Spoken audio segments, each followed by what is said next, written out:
Sveiki, noriu pristatyti 4 klasės katilą Mocek su loviniu degikliu. Su šiuo degikliu galima kūrenti granulės, anglis, grūdus ir grūdų išvalas. Taip pat yra įkrova malkoms.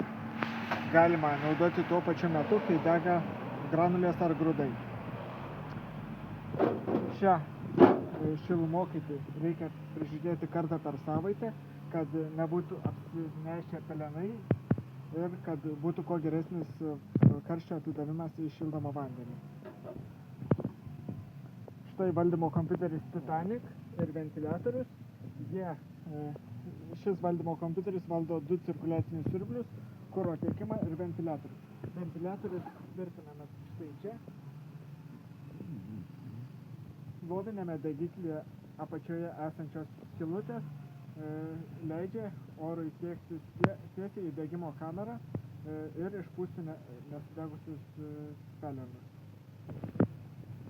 Štai lovinis degiklis.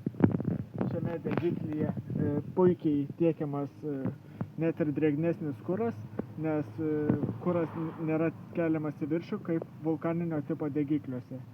Tiesiog tiesiai tiekiamas ant lovio ir puikiai išsivalo.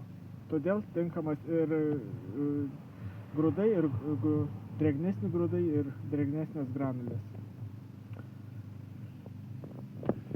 Galima pasirinkti išmanesnį valdymo kompiuterį, kuris keičia degimo galią pagal kylančią temperatūrą. Tarkim, nustatyta 55 laipsniai, temperatūrai dakilus iki 50 laipsnių pradeda mažinti degimo galią ir tokiu būdu taupo kuro iki 17%.